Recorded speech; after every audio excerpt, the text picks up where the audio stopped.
What's going on, YouTube? V here. So today I've got a really interesting marker watch, really teetered towards the danger archetype, and some cards that are pretty good against the danger archetype in order to slow that down if you're looking not to play that deck. First I want to show you something that was sent to me for a subscriber. It's a Ghost Girl core and set timeline, and this is basically how it came down to. In Cross Souls, we got Ghost Ogre 3 sets later. In Shining Victories, we got Ghost Reaper 3 sets later. Maximum Crisis, we got Ash Blossom 3 sets later. We got Ghost Bell Haunted Mansion 3 sets later. We should be getting a Ghost Girl, hopefully. The Cybernetic Horizon, we're just about to get that in a couple of days. After Cybernetic Horizon comes Soul Fusion, then Savage Strike, and then the next set, X set, that will get the next Ghost Girl. If Konami continues the trends of all these cards. Now, I followed PPG last time when Beat, Blades with the Fur Hire, wasn't listed on their site. I found that really interesting, and then I got an inside little tip that they bought all the Beats up, and then we saw Beat go from like a $15 card, just spike in value as high as $35, and then come back down. I think right now it's like $16. With that said, and I don't want to beat a dead horse, Pinpoint Landing isn't on their site. They have everything listed on the site except that one card. And that's really interesting to note. Now, they also have cheaper prices than a lot of other competitors out there. If you want to check their website out, they do have some pretty good prices on some of these cards. Some cards are still a little too high. Like I said, McKnight Morningstar is definitely a $10 card. That should be going down lower. Hertz is another card that I think should be 10. Zyger is 12, which is a pretty good price. But I think that, like I said, a lot of these should be going down by a little bit. I think these are all like pre-order. Get them as we have them, and then by this Friday, everyone and their mother's gonna be listing cards online. All these cards are going to go down in value for the most part. I don't think it's happened with Bolso Dragon, but who could blame anyone that says that? Listen, Pinpoint Guard is being listed online, and currently it's $12 for 2 of them. I paid $13 for mine. There's not many listed still, but this is still pre-order prices. Could a lot of Pinpoint Guards be thrown into the market? Of course it can, absolutely. But look at this something real quickly. There's a TCG tournament to win a case of Cybernetic Horizon. It was a 73-player tournament, and Danger came in 3rd place. Now, one thing to note, you got 2 Pinpoint Guards over here. Once again, I'm trying to beat a dead horse, but I'm just trying to show you, I think this is something that's really good. I went and got my 3, but hey, look over here. There's a Pinpoint Guard. Trading I talked about yesterday. I think Trading still an amazing card, and how I like the Secret Rares over Supers. But Supers aren't bad, but Secrets to me are a little bit better. And this is a deck that came in 3rd place. Now this is no deck profile channel or anything like that. Even though I have some profiles on here, it's not like that. But it's just something interesting to note, guys. How this card works pretty good with this deck. This card works pretty good with this deck. Allure works pretty good with this deck. Danger, I still don't know if it's a thing. It came in 3rd place. A lot of YuGiOh players probably didn't know what the deck does. Caught a lot of YuGiOh players off guard. I'm not too crazy about Lucent at 3, but that's just me personally. For the most part, the side's relatively average. There's nothing like, wow, look at that card.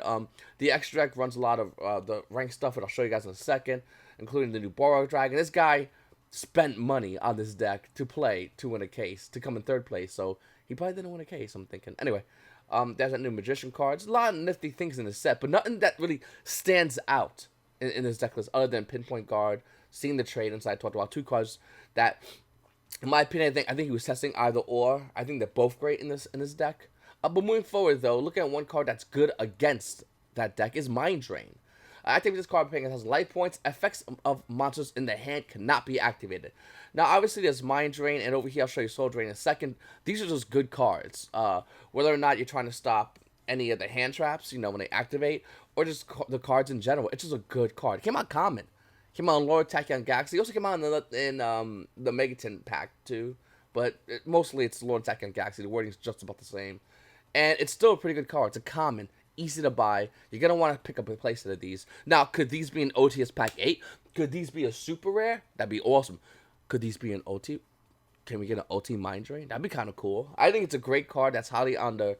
It's just. For the longest while, in my opinion, I think it's just slowly been to the point where it's like, I'm not going to play it, but it's definitely a card for consideration. I think a lot of YuGiOh players have come to the conclusion with Mind Drain, but I think more now than ever, this is now it might enter the world of being a Floodgate card. I still think it's a great card.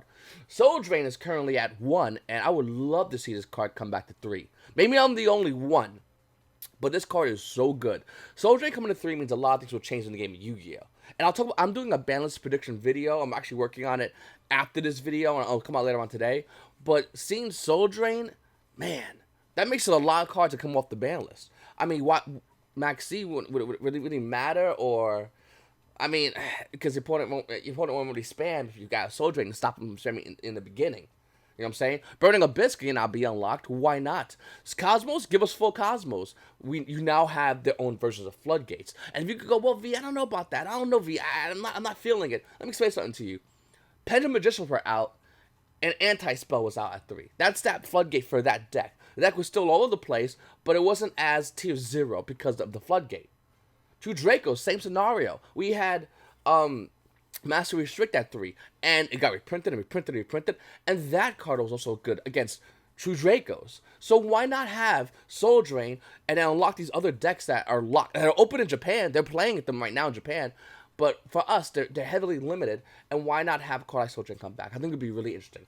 But looking at Soul Drain Super Rare, is currently roughly around $2 for Soul Drain, activated by paying 1,000 life points. Monsters that is banned as well as monsters of Graveyard cannot activate effects that start a chain. Now, I know this, you're going to say, well, V, it won't work against this, it won't work against that. I agree with, I understand that. But it still is a Floodgate card. It's such a Floodgate card. It was preemptively hit before it could really start taking steam off the ground. Unlike cards like Anti-Spell, and I just mentioned Master Restrict and stuff like that. And I think, once again, Mind Drain is going to get to that level. So, get a playset. I don't know. I guess get a playset. Why not, right? I own one. I think everyone in Mother owns one Super Rare Soul Drain. What's wrong with having a playset of this card? It's could it go with the ban list? Maybe not this ban list, but maybe could it come off on the ban list in the future? Of course, yes. It's a very good card. Now, Scrap Dragon Ultra Rare is a card that's currently $6 if you see it as is.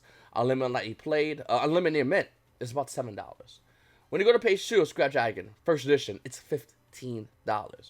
And I made a video when I first came back. Actually, no, I'll talk about the other one first. Scrap Orthros. Once again, it only came out in Duelist Revolution as an ulti. After that, I got a super rare reprint in a promo edition of the tins. Scrap Orthros only came out in Extreme Victories. Price trend showing stabilization. Market price is around $4. Looking at it, it's about more than $4. It's almost about $6. Look for first edition Scrap Orthros. Well, this one over here is 9, and this guy has 15 of them at 14.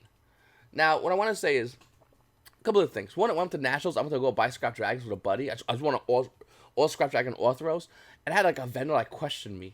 He's like, something happening with, if you're selling something, sell it.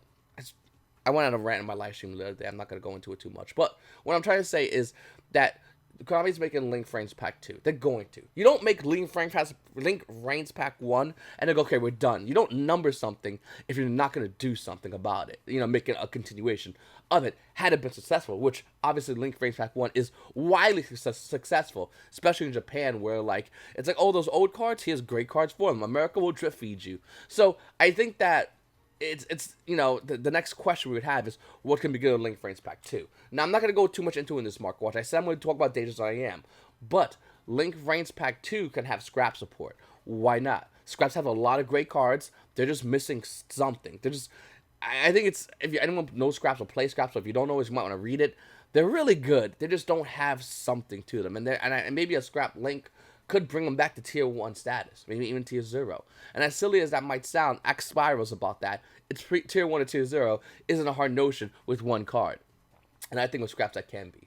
And having these scrap cards is a good hold. Now, I don't think Konami's going to go, okay, here's the new Scrap Link 2, and that's everybody. Enjoy yourself, have a fun. Let's go fishing for Machine Victories and Duelist Revolution. The same set up how Duality came as a secret rare. I don't think that's going to happen. But I think these prices will increase due to the hype. I think it's fair to say this will be a thing. So, you know. Lucent, Another World of the Dark World is a card that's going up in value. It's currently at 14. It's hitting almost near a $15 price point. You can see right here pressure is going crazy. $12. I'm not a big fan. I'm not crazy about Lucent. I think opening 2 is a brick.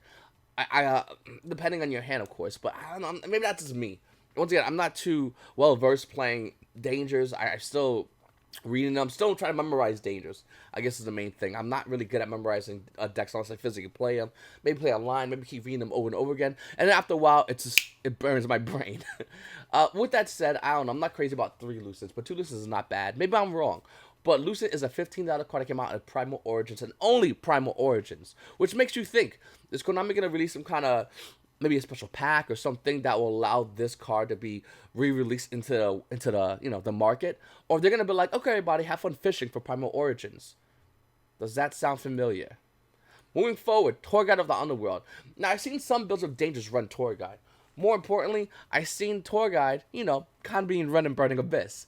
Now, yeah, Burning Abyss is not doing nothing right now. It's for the most part. I mean, you got guys playing here and there, but as far as momentum, the deck can try to get an early win. Mid game is kind of rough, and that's it. I mean, that's really it. With the limitation of the deck, you really can't cycle as much as the deck used to be able to as easily. But we are seeing this starting to be played in Dangers. It can help you start a combo. So Burning Abyss right now, looking at Tour Guide, it's about $45. After Lightly Plate's gone, it's about $50 for a Tour Guide from the Underworld. The cheaper ones, the Secret Reps from Stream Victories, who are already whores out, don't want to pay out the ass. I understand you, my brothers. $13. Not bad for Unlimited. Let's see. We'll check out first edition in 2 seconds. Then you got the Starfoil, which is $1, which isn't bad. The Battle Pack Black Rares, which I love, by the way. I love this rarity. Can we just acknowledge the black rarities from Tour Guide is gorgeous. I'm not crazy about the different little changes or something like this, but that I really do like that. Of course, the Saga has a great Tour Guide. The Super Rare Tour Guide, just play calm on that point because it's just that's how I feel about it, Secret Rare Tour Guide, let's look at first edition, which is going up in value as well, right? No, it's stabilizing. Okay. It's about, oh my god. Okay, so it's 17 for Secret Rare. And third, so actually $4 for the Secret Rare Tour Guide first edition. For that, you just spend $4 to get the first edition Secret Rare. If you want to not spend like $50, $45 for the OT, I get it. That's another one right there. It's a pretty tour guide, gorgeous artwork. Okay, so Grapha Dragon of the Dark World is a card that's being played in 3 in Danger Archetype. Looking at Grapha, there's different versions. There's the Structure Deck Ultra Rare, which is like $3. There's the Gold Rare, which I don't hate Haunted Mine, even though I hate Gold Rare. I'm just not crazy about like if I had a choice of Haunted Mine, Premium Pack, I choose Haunted Mine. But both of these cards I'm not okay with. Like both of these cards, in my mind, I will go the minute I get home, I'm buying a place of real cards. Like I'm like, this is not this whatever. This right here, it feels like I'm playing with a proxy. It doesn't feel like a real Yu-Gi-Oh. I might be the only one. It doesn't feel like a real Yu-Gi-Oh card. I feel like I'm playing with a proxy. Haunted Mine Ghost, that's a real card. And then I would just go home and buy, once again, it's $3. The price increases, heavily after that. I mean, there's already 2 prices of Grapha, and look at the fluctuation. It spiked up high, and then it spiked back down, and now it's actually stabilizing, and the stabilized price for the most part is about $4 for your Grapha right there. There you go, $4. Boom. $4 for a Grapha. So a place is going to run you about 12s. Then you got the different Dual Sleek promos. I have so many of these, and I just don't want to look for them. But Dual Sleek promos profits are pretty. I like them. I don't know. Maybe it's just me. I like the Ultra more over the Dual Sleek. Is that me, or am I just being too lazy not to look through my bulk to get my Graphas out? I don't know. I mean, I like the green. I like how the bright, the blue, purples. And I was not a big fan of Dual Sleek purple, and red looks nice. Those probably my 3 colors. Moving forward though, Gates of the Dark World came out in Astro Pack 1 as a super rare. Now, clicking on it, we can see that it also came out as an ultra rare, which is like $4. That's the incorrect one. If you want to really rarely whore it up, you get the super rare from Astro Pack 1. You let your buddies know, hey, you pull your Joey Pack ones. I got my old school Astro Pack 1. It also came out common, it was like 60 cents, but yeah, $4 for ultra rare. Astro Packs are running about $2 roughly. Price is increasing on Astro Pack, and there's a limit supply. This guy has them with 5s at 35s, and after that, it's just you got 1, a place for 3, and then boom, right into 35s or 5. So hopefully you guys had Joe's. I have my Dark World core around here somewhere. I think my graphics in there. I don't know. Anyway, moving forward, Big Eye is a card that. Well, no, wrong one.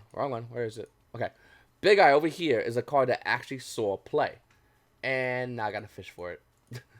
Big Eye's a card that actually saw play in Dangers, so it's really interesting to see Big Eye over here. Now, you got the ultra rares, 80 cents. Cool Battle Like Revenge, cheap ones to buy. You got premium shit, infinite shit that's cheaper than the Secret Ultra Rares because that's disgusting. You got the Ultra from War of the Gods. $1. It's not a big deal. You got the Galactic Overlord original printing version of it, which is about $4. What's first edition going for? First editions are it's about $4, $5. Nothing too crazy. And then you got the Ultimate Rare Astral Pack 6, number 11 Big Eye, which looks gorgeous. And that was cheap for this card is slowly increased in price. I mean, the market price shows it to be 15.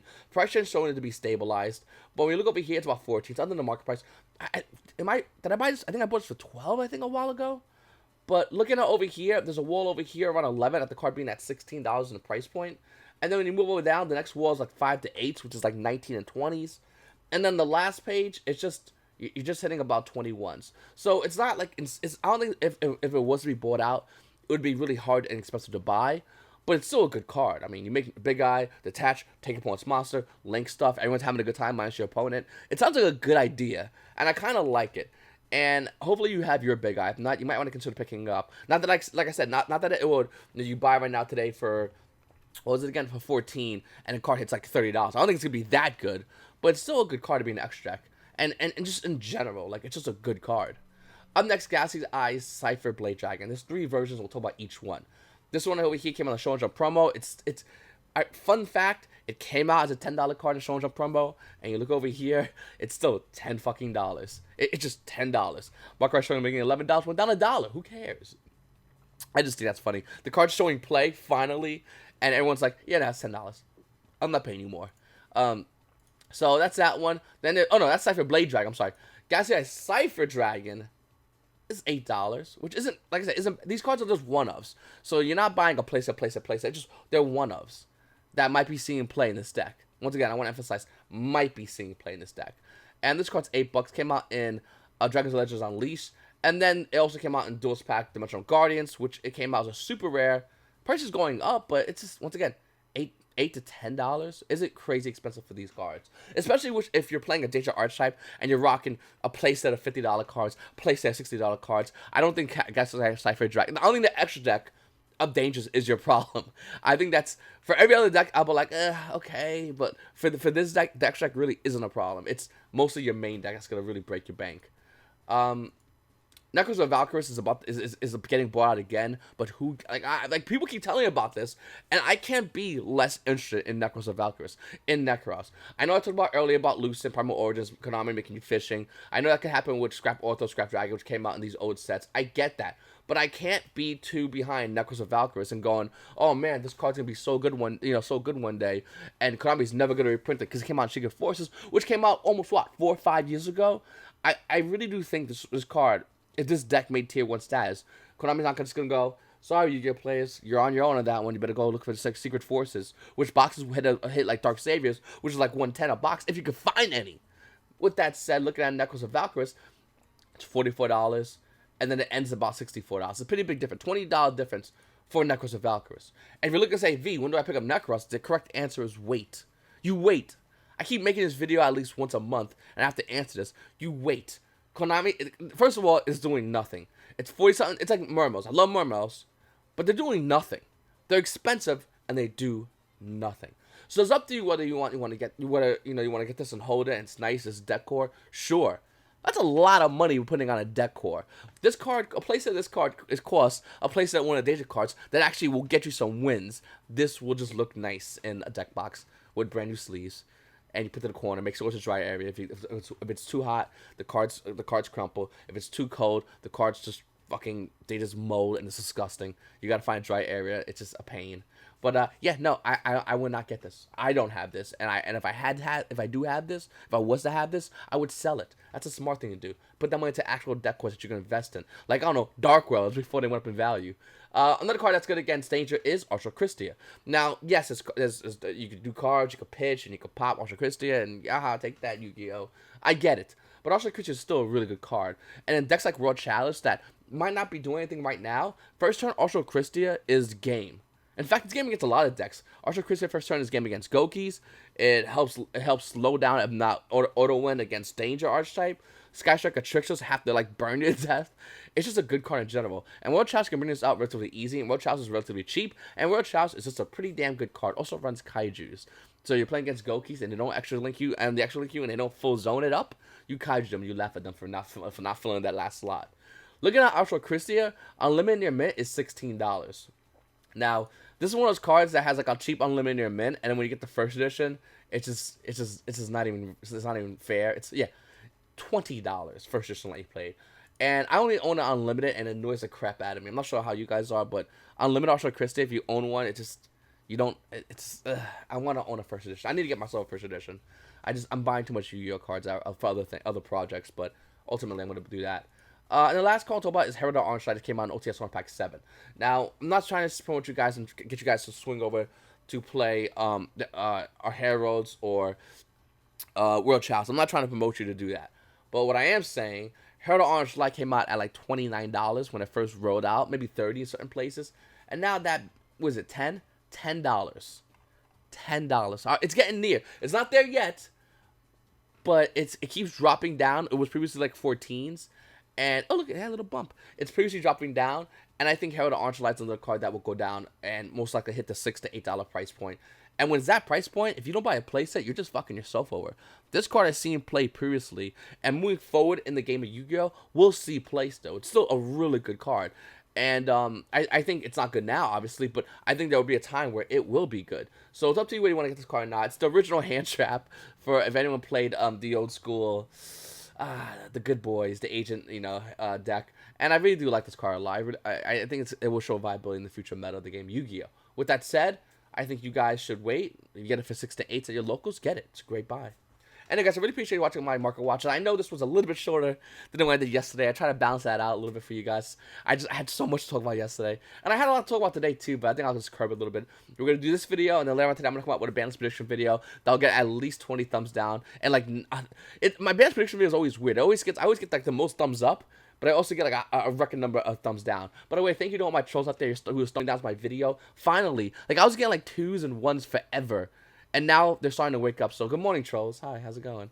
If you don't have haters, you ain't doing shit good. Anyway, guys, your boy V, got my videos. Guys, have a great day.